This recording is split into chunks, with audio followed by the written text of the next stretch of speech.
వరద బాధిత ప్రాంతాల్లో బాధితులకు డ్రోన్ల ద్వారా సహాయ చర్యలు వేగంగా జరుగుతున్నాయి. ఆహార పొట్లాలు గాని, మందులు గాని, వాటర్ బాటిల్స్ గాని ఇవన్నీ కూడా డ్రోన్ల ద్వారా అవసరమైన వారికి అందిస్తూ ఉన్నారు. వరద సహాయ చర్యలపై విభాగాల వారీగా మంత్రి లోకేష్ అధికారులకు ఈ బాధ్యతలు అప్పగించారు. వారికి అప్పగించిన బాధ్యతను ఏ మేరకు పూర్తి చేశారనే విషయమై ఎప్పటికప్పుడు సమీక్షిస్తున్నారు.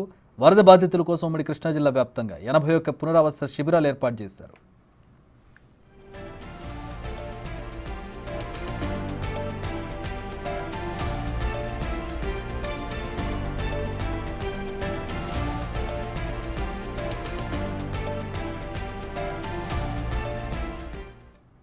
వరద బాధిత ప్రాంతాల్లో బాధితులకు డ్రోన్ల ద్వారా సహాయ చర్యలు వేగంగా జరుగుతున్నాయి. ప్రస్తుతం దృశ్యాలను మనం చూడవచ్చు. ఇక విజయవాడలో నీట మునిగిన రవినగర్, వాంబే కాలనీ, జక్కంపూడి ప్రాంతాల్లో MI-17 హెలికాప్టర్ ద్వారా 3000 కిలోలు, ALH ద్వారా 2000 కిలోల ఆహారం, వాటర్ బాటిల్ జారవిడిచారు. వివిధ ప్రాంతాల నుంచి ఆహారాన్ని రప్పించి బాధితులకు చేరవేసే బాధ్యతను సీనియర్ IAS అధికారి జి వీరపాండ్యన్కు అప్పగించారు.